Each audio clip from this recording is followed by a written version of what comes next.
கர்லிஞ்சான் ஹாஸ்பிட்டலில் நான் இப்போ ஸ்டாஃப் நர்ஸாக இருக்கேன். இன்றைக்கி வந்து நம்ம இப்போ கர்லிஞ்சான் ஹாஸ்பிட்டலில் நியூ ஓடியில் இருக்கோம்.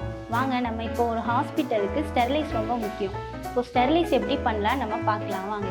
ஸோ இது வந்து வாஷிங் ஏரியா. நம்ம ஆப்ரேஷன் தியேட்டருக்கு போகிறதுக்கு முன்னாடி டாக்டர்ஸ் நர்ஸ் எல்லோரும் இங்கே வந்து வாஷ் பண்ணிட்டு போவாங்க. நம்ம ஸ்டெர்லைஸ் ரொம்ப முக்கியமாக பார்க்கணும். இது நம்ம ஸ்டெர்லைஸ் பார்க்குறனால கீழே வந்து நமக்கு வாஷ் பண்ணுறதுக்காக கீழே வச்சுருக்காங்க. நம்ம இங்கே எதையுமே டச் பண்ணவே முடியாது, நம்ம டச் பண்ணவும் கூடாது. சரி ஓகே, நான் இப்போ வாஷ் பண்ணுறது எப்படின்னு உங்களுக்கு சொல்கிறேன் ஓகேங்களா. இது வந்து நம்ம பீட்டாடியன் ஸ்க்ரப், இதை வச்சு நம்ம வாஷ் பண்ணணும். நம்ம வாஷ் பண்ணும்போது இது 3 தடவை வச்சு வாஷ் பண்ணணும். இப்போ நம்ம வாஷ் பண்ணுறது இங்கேருந்து இது வரை வாஷ் பண்ணணும் ஓகேவா. நம்ம ஒவ்வொரு தடவையும் நல்லா வாஷ் பண்ணணும். கை விரல் இடுக்குக்குள்ளெல்லாம் விட்டு நல்லா வாஷ் பண்ணணும். நம்ம 3 தடவையும் இந்த ஸ்க்ரப்பு வச்சு வாஷ் பண்ணி முடிச்சதுக்கப்புறம் நெக்ஸ்ட்டு தண்ணியில் வாஷ் பண்ணி முடிச்சதுக்கடுத்து நம்ம சொல்யூஷன் ஸ்டெர்லியம் வச்சு வாஷ் பண்ணணும். வாஷ் பண்ணி முடிச்சதுக்கப்புறம் நம்ம கைகள் இப்படி தான் இருக்கணும். இதை நம்ம எந்த பக்கமும் டச் பண்ணவே கூடாது.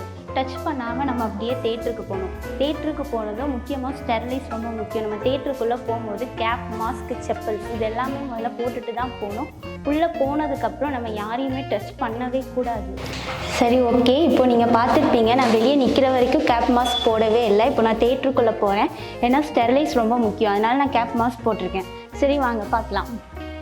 இதுதான் நம்ம ஆண்ட்ராலஜி தியேட்டர், நியூ தியேட்டர். இங்கே வந்து நம்ம இம்ப்ளான்ட் கேசஸ், மீசா டீசா அப்படி மாதிரி நிறைய ஸ்டெரைலான கேசஸ்லாம் நிறைய பண்ணுவோம். இப்போ நம்ம வாலும் பார்த்திங்கன்னா எவ்வளோ நீட்டாக இருக்குதுன்னு பார்ப்பீங்க. இதில் வந்து இந்த வால் வந்து ஸ்பெஷல் வால். இந்த வால் வந்து பயோக்ளேட் மெட்டீரியலில் பண்ணியிருக்காங்க. நம்ம வந்து இது வந்து பாக்டீரியாஸை கில் பண்ணும் ஓகேங்களா.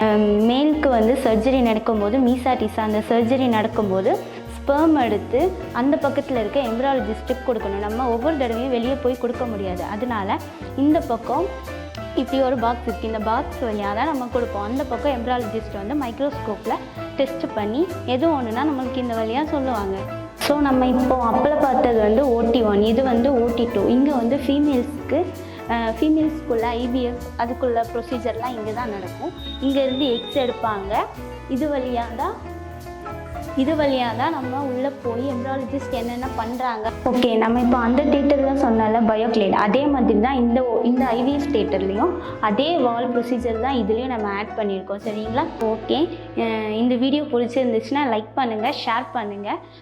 மீண்டும் வேறு வீடியோவில் சந்திக்கலாம். கர்லிஞ்சான் ஹாஸ்பிட்டல் சேனலை சப்ஸ்கிரைப் பண்ணுங்கள்.